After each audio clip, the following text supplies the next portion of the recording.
Good morning, friends from Five Reasons. Welcome back to our Marlins report. We were not going away. We were just too busy doing other stuff, but we are back to it. And of course, we have to talk about Don Mattingly winning the Manager of the Year, prize that we knew was going to go for him, but now that it was announced, we get to talk a little bit more about the Marlins season and how good it was all around, especially after all the bad things that happened. So today with me, of course, it's David Fernandez as usual. We're gonna be discussing, of course, not only Mattingly but a little bit of Kevin Cash also because he was the winner on the American League as well, and we get to talk about him a little bit too. So Florida has the two best managers. David, how do you feel about that? Yeah, I mean that's great. I mean, obviously the state of Florida swept the NL or the Manager of the Year awards, winning the NL and the AL, right? I mean, Mattingly was well deserved, and if you think about Kevin Cash's performance all the way through the World Series, he made some questionable choices in the World Series itself. I guess we could talk about that, Yeah. but he did really really well for the Rays too. You're happy for the Rays franchise. I know that. We're supposed to be rivals with them, but they're just up the road. You like to see those teams being successful because when you think about it, the model that the Marlins are going to follow for their rebuild it's probably the Tampa Bay Rays, with the way that they put together their franchise and kind of propelled themselves into competitive baseball and being relevant and getting to the World Series and stuff like that. If the Marlins can follow that pattern, they'll be in good shape. So, good for Don Mattingly, obviously, and good for Kevin Cash for sure. Yeah, it's hard to talk about a rivalry with them because I guess it's hard to go against a team like that, right? They're not paying Yeah. $300 million in payroll. They're not that type of franchise. They just keep bringing talent, and for Miami, it's like you said, it's like an example to follow, right? The Mm-hmm. whatever the Rays are doing, competing against the Red Sox and the Yankees for the last decade, using this even more than a decade because they went to the World Series in 2008, and they were very competitive since then, even before that. And it's hard to keep competing against these teams in that division. I mean, they've been Yeah. doing better than the Orioles and then the Blue Jays. I know the Blue Jays went to a championship series, but they haven't been sustained, right? It was a 1 year thing. The Orioles went to a couple of division um or wildcard games, and that was about it. They went to a championship series against the Royals, but it was that, right? Like one Yeah. year, and that was it. But the Rays had been constantly there fighting for the playoffs, and that's something that the Marlins can get a pick there and see what are you guys doing because it's really working to fight in that division. So we'll talk about the Rays, but before let's go with the Marlins. Don Mattingly, right? Manager of the year. Was it because he made it to the playoffs? Was it because all that happened with the team? How do you wait on it? Like, what was the main factor for the Marlins or for Mattingly to get this award? Listen, I think it's. I mean, obviously, it's a combination of all of it, right? But if I Yeah. had to pick one thing, it was the fact that this team, the Miami Marlins, which most people projected to be, last Last? place in the NL Yeah. East again, I think the most generous preseason prediction for the Marlins was like 25 wins, something like that. I mean, most places had them between 20 and 25 wins. I saw one place preseason that said that they would struggle to get to 10 wins, which was crazy. But they won 31 games. They finished over 500. They made the playoffs for the first time in 17 years. Mhm. And then they swept the Chicago Cubs, a team, like, as you said, that carries that big payroll, right? That has those big expectations, unlike the Rays. So I really think it's the performance of this club within the context of the madness that unfolded in the 2020 season, right? Between losing 20 people in the organization, 18 players and 2 coaches right at the start, and then just having what was essentially a revolving door with this roster, right? People going to the alternate training site, coming in, getting guys, from the street, picking guys up that have been designated for assignment. I mean, this club had 174 roster moves during a 60 game season. That's Yeah. insane. They had 18 players making their MLB debuts. They had over 20 rookies on the team. And Mattingly was able to navigate all of that, right? All of the difficulties that they had. I mean, their first 9 games this last season, they didn't have a single starting pitcher that started multiple times. Like, they had a different starting pitcher for their first 9 games. They set a new MLB record with that. I mean, the fact that he was able to navigate all of these difficulties, keep the team focused, have these players, I mean, these young players, right, developing like literally on the field while they're playing competitive Major League Baseball, was incredible. It was incredible what he was able to do, his calming influence, his kind of focus on whatever the next day's task was, never look too far ahead. He deserved this award for sure. And he got, I think it was 20 of the 30 first place votes. And again, he deserved every single one. And his ability to get the Marlins to that point where they were competitive despite all of the distractions and all of the noise and all of that, because there was so much noise, especially early on. People, I mean, largely just talking shit about the Marlins, right? Yes. Just saying that they've ruined baseball and all that stuff, So the way that he was able to do that and then have this team, get into the playoffs and then succeed in the playoffs through a round was really what gets him Manager of the Year, in my opinion. Yeah, that was very admirable. Okay, we have the votes here. Don Mattingly, like you said, 20 votes for the first place, 8 for second. That was enough to get 124 points.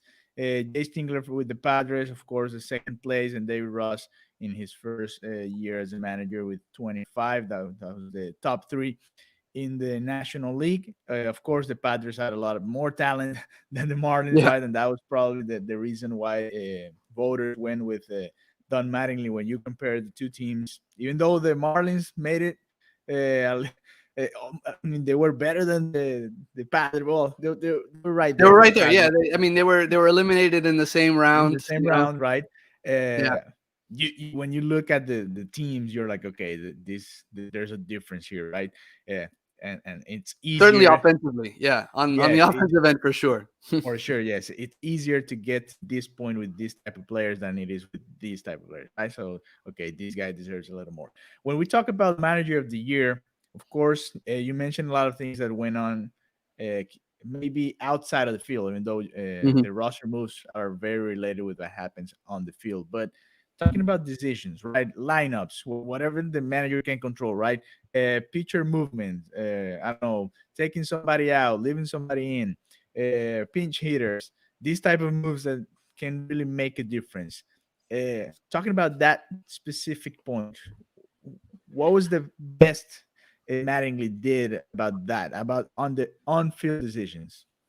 So, coming into this year, one of the biggest complaints about Mattingly was kind of his use of the bullpen, right? And the way Yeah. that he deployed the bullpen. And for years, the Marlins have had a terrible Yeah. bullpen. And But I can add to the last 2 seasons or 2 or 3 seasons, the Marlins should have had a better record than they showed, and it was because Mhm. they lost so many games at the end of the games. The bullpen Yeah, is just not you couldn't trust that bullpen. So I guess this year that'll change a little bit. Of course, it's just 60 games. It's hard to compare sure. a short season with the full 162. You never know if they're gonna keep doing that throughout the entire long season, because it's really hard to keep that Right. pace, right? Using the bullpen at that pace, it would have been impossible. Would have had to bring new arms and maybe Mhm. rotate a little bit more there. But they did do a little better job with the bullpen this year. So go ahead. Yeah, I think his management of the pitching staff in total was Yeah. probably the strength for him this year, because that's where the strength of this Marlins club was. I mean, it was with the starting pitching specifically. And then, as you were saying, with a 60 game season, the calculus is a little bit different on how often you use pitchers, on how long you use pitchers, things like that. And so his ability to kind of balance not only the development of some of the younger pitchers, right, but his ability to kind of pull the trigger in the right moments, to plug the pitchers in the right spots. And listen, he wasn't perfect, right? But more often than not, he made the right decisions. I mean, you can think about, you know, him pulling Sandy against the Yankees, right? And Right. Sandy wanted to keep going.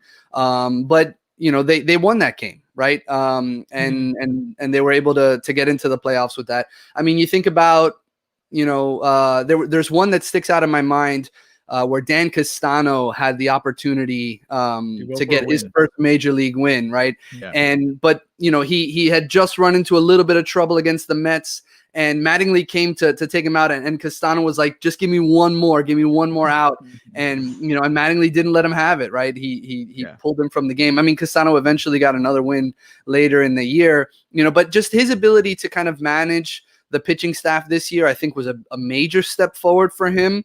You know, there were a couple issues, you know, maybe in the playoffs where, you know, you would have liked to have seen him go in a different direction with kind of the deployment of the bullpen.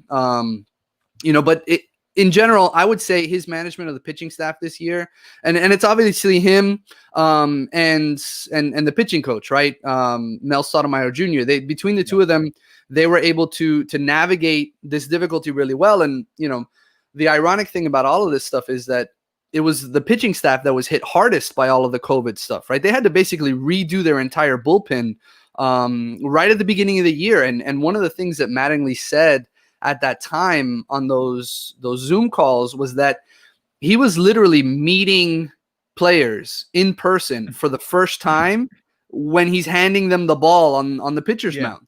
That's insane. Nice to meet you. Yeah, like, nice to meet you. Go get this guy, you know? And so that, I think that more than maybe anything else is probably the thing that we can look to, where Mattingly was the most successful this year. I mean, there were some deficiencies with the lineup from an offensive perspective. You know, the Marlins struggled to score runs at times through the year, and Mattingly made some interesting decisions there, you know, plugging holes and, you know, going with John Birdie a lot at second base, for example, and some of the other things.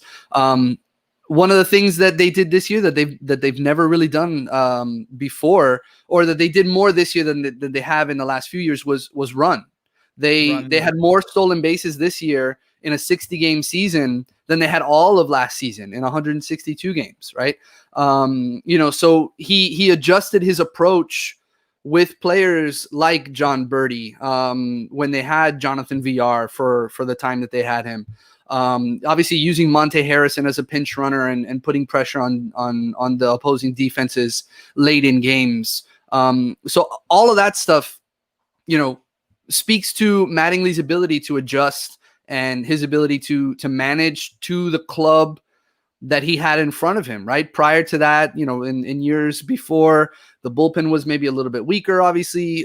Maybe we didn't have as much speed on the lineup, so they wouldn't try for the stolen bases as much. But in an effort to manufacture runs, he put those guys in motion, right? And it's really to his credit. So I would say the management of the pitching staff, and then, you know, shifting his focus to being able to run and manufacture runs specifically as the two kind of major step forwards for him and the things that he was most successful with this year. Yeah, there was so many points in the season that we couldn't hit the ball, so it was hard to scratch some runs, and that base running obviously helps with that. We have a couple of comments here from Anthony Manzano, and it has to be with that offensive side, right?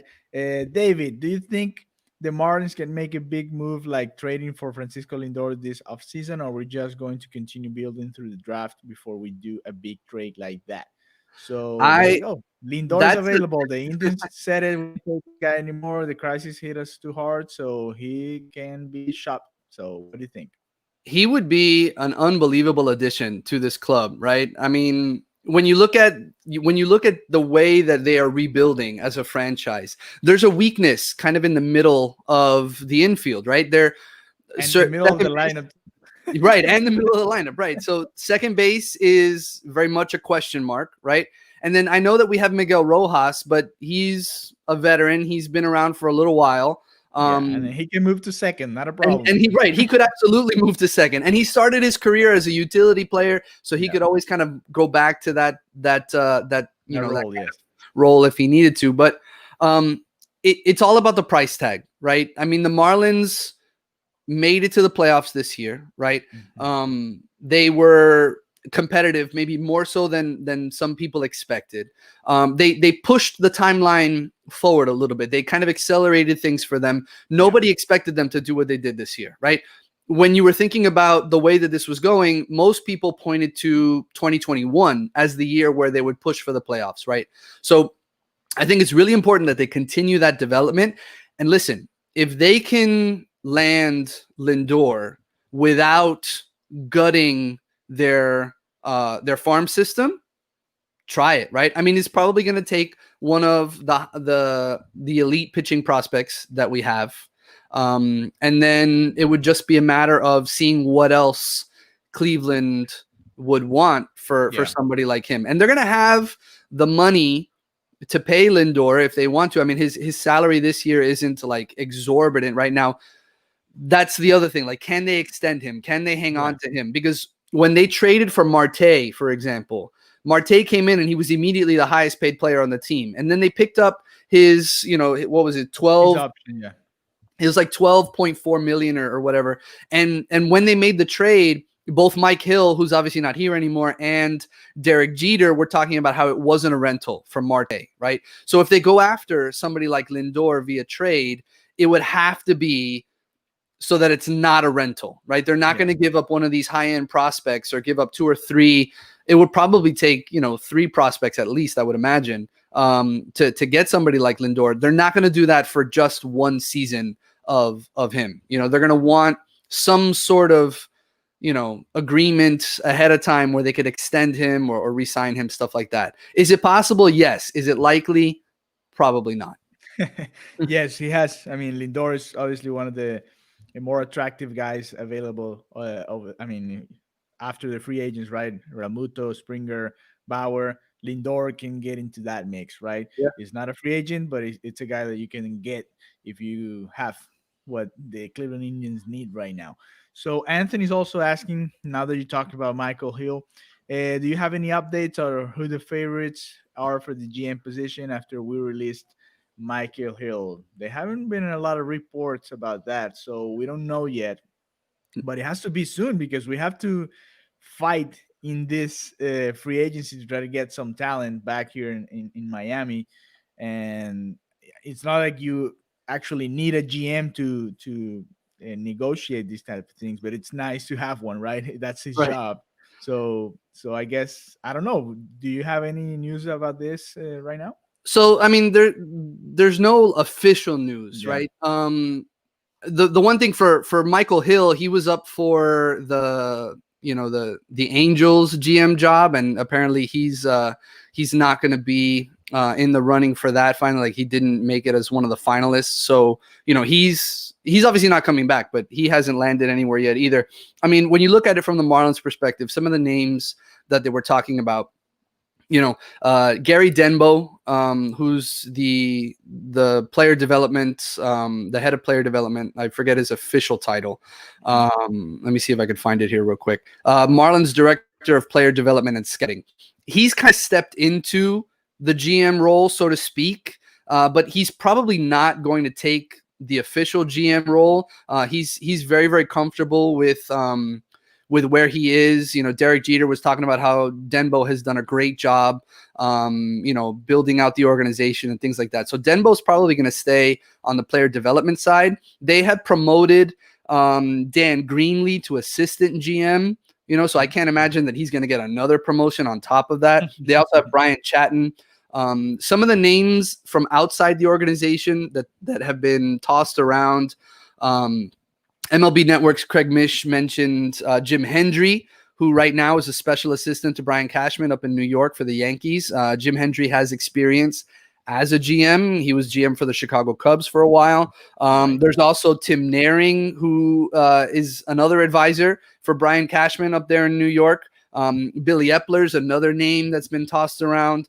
So there's a few names that have been sort of floated out there. I haven't heard anything in terms of like interviews and things like that, it wouldn't surprise me if they brought in another one of these Yankee guys, because obviously the connections with the Yankees, those run deep, right? But right now the Marlins are kind of operating without that GM, but you think about when they're going to need one, right?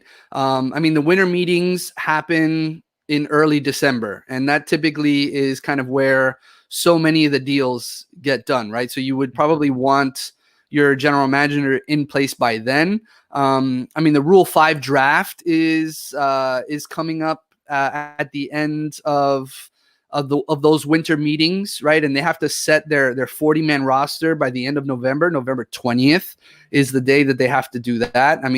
You've got some arbitration stuff, that needs to be dealt with some of the players that the Marlins have. So, their department is working, and they need to be working, because the Marlins have some big choices to make, specifically with that 40-man roster, because with all of the guys that were, on the injured list and on the COVID list and things like that, if they want to hang on to those guys, they have to move them to the 40-man roster. The Marlins have made some moves already, releasing some guys, guys that once had potential, like Drew Steckenrider was let go. That creates space on the 40-man roster. Kinsler, right?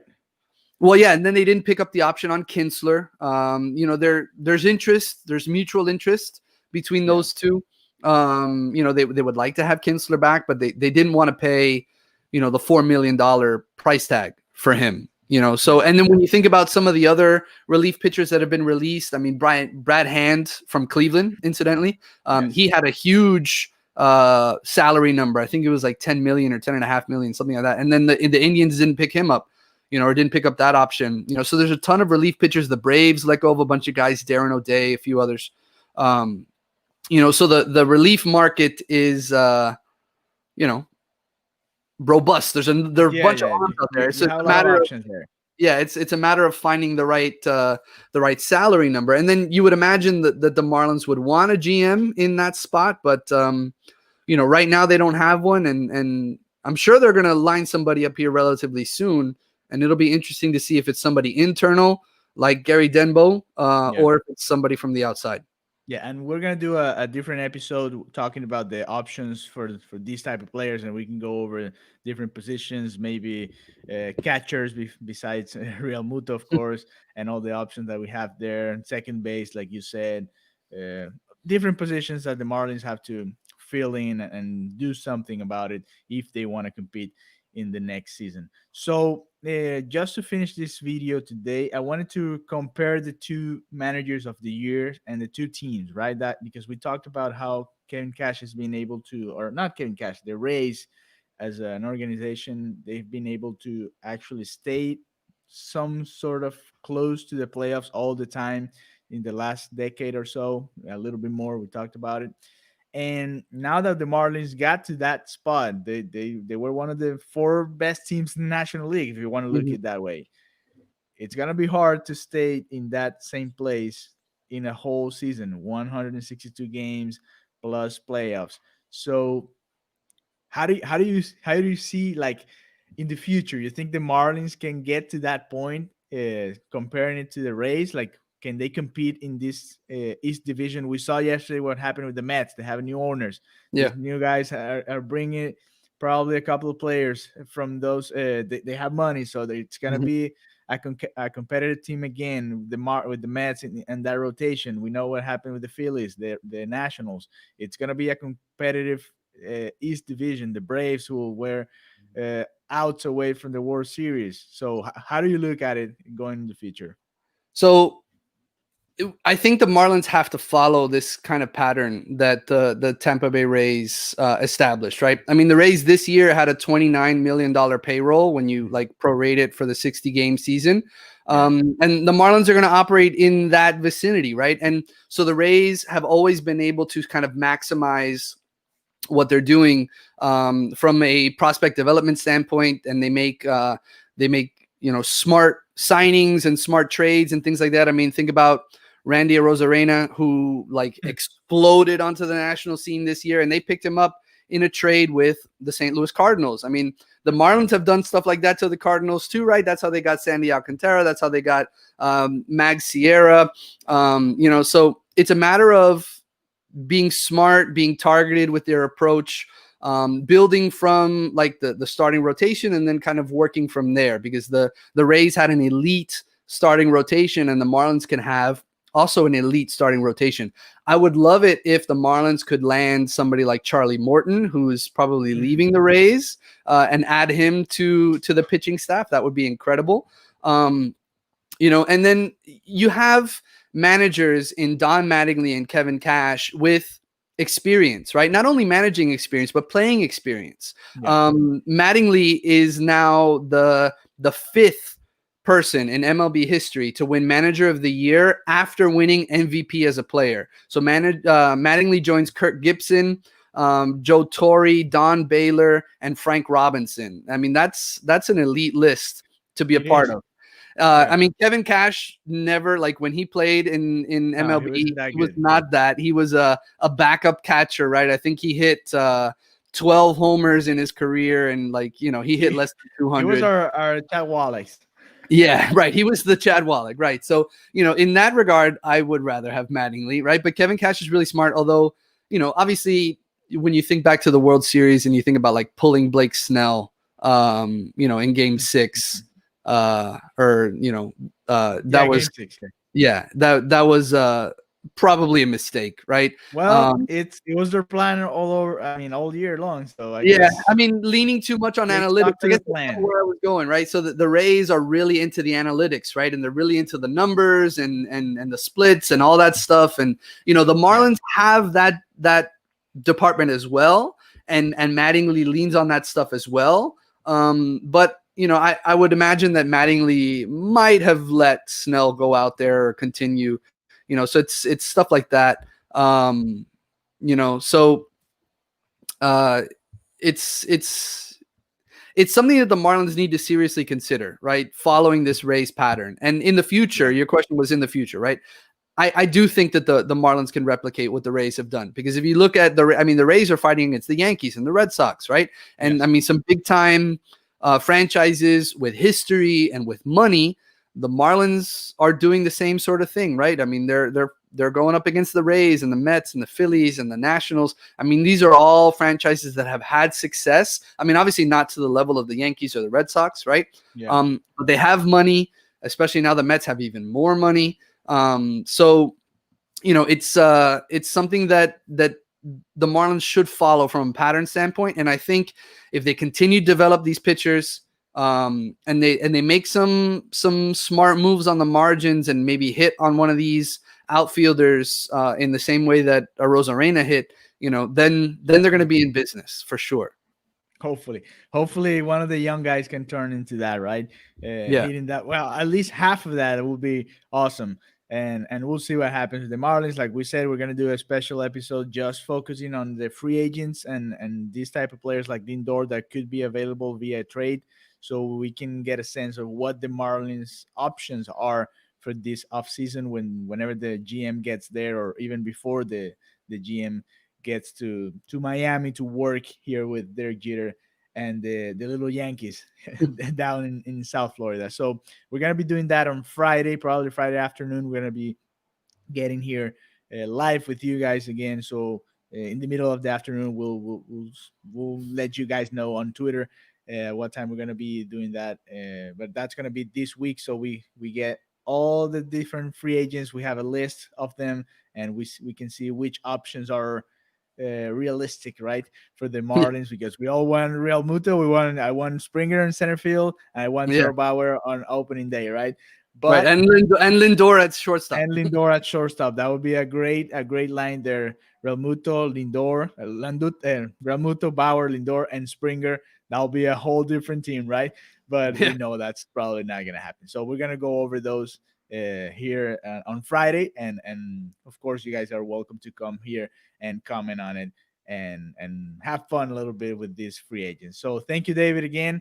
I missed this Marlins reports, and we're gonna be trying to do at least one weekly, see what's going on, what's happening around the team, and just waiting because it's a long off season, so we have to wait and Yeah. be patient, and it's gonna take some time until the It's Marlins not like the actually. NBA. The NBA is going to No, start tomorrow afternoon. That's yeah, they're. what it I mean, feels they're like. going after it. The Yeah. MLB is taking their time, and it's fine. They have to follow their normal calendar, Hmm. and let's be patient about it, and we'll see what the Marlins can do for this next season. So see you guys later, and thank you very much for joining us here on the Five Reasons YouTube channel. Bye bye.